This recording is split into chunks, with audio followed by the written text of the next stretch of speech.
At ito na nga mga idol, ang sinasabi ko yung abo. Yung abo na tinatawag dito sa amin is yung inaano ng uling, sinisigaan pag nagsiga ka ng kahoy or ano ka ng abuhan, nagluluto sa abuhan. Ito ginaganon daw yan, kasi nga pinong pino ang abo, yun ang mga pamahiin nila.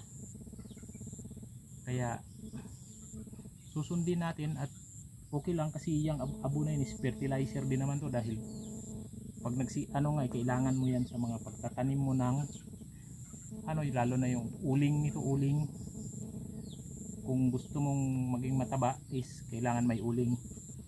Marunong ka mag-apply ng uling na magiging yun, kasi ang uling pag nabasa yun is hindi agad-agad natutuyo. At pag matindi ang tag-init, hindi basta-basta yun matutuyo. Kaya may source na kinukuhaan ng tubig ang halaman. Kaya ganon, sa okra ko is meron akong ginawa na ganon, at sa talong ko na yan is meron din akong ginawa na ganon. Yan.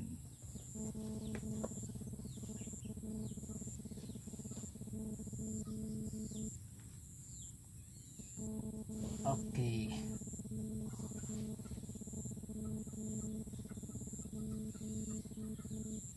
At ito ay first time ko na sariling magtanim ako ng ganito, dahil ito is hindi ko ito tanim. Tanim to nila ng unang tumira dito, yung tuwing ko na sundalo.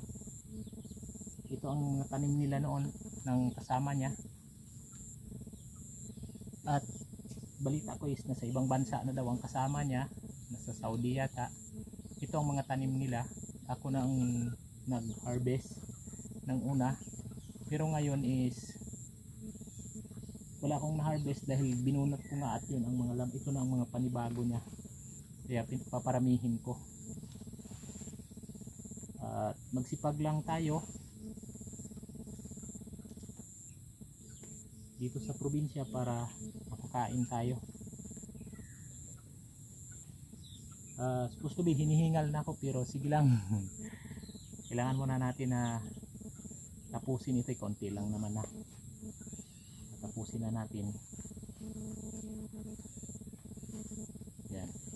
Ang uling ko kasi, ang abo ko kasi is basa, dahil binabasa ko yung abuhan ko para pag nagluto ako is hindi siya maabo.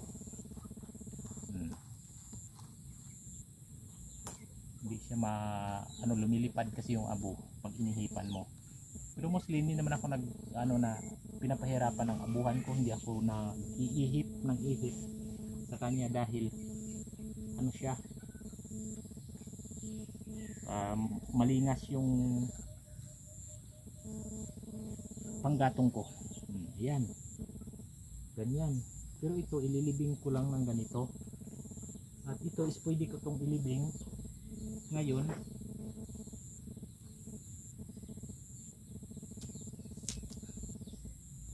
para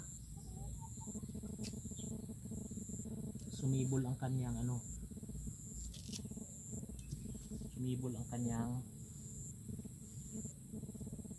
panibagong dahon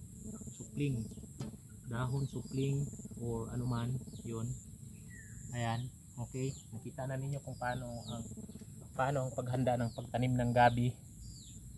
So abangan na lang natin sa mga vlog natin ang kaganapan dito sa daily life in my townhome.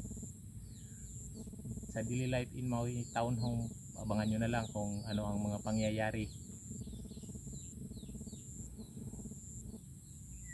At maulan dito kasi, maulan ang panahon. Ayan, maulan ang panahon, kaya ayan, ang ating taniman is yun, hanggang doon may nakapastol na baka doon, pero hindi ko baka yan ang kamag-anak namin dito rin. Ayan,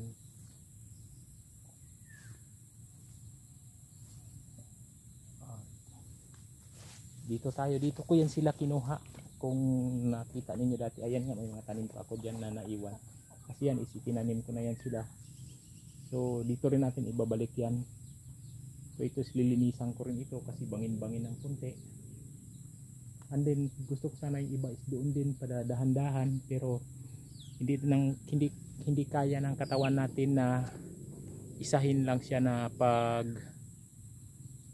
gawa at may karamdaman tayo. So dahan-dahan lang tayo muna. Okay, hanggang dyan na lang yung aking video. Maraming salamat at peace out muna tayo mga langga, mga idol, mga ka-farmers. Bye bye muna kayo.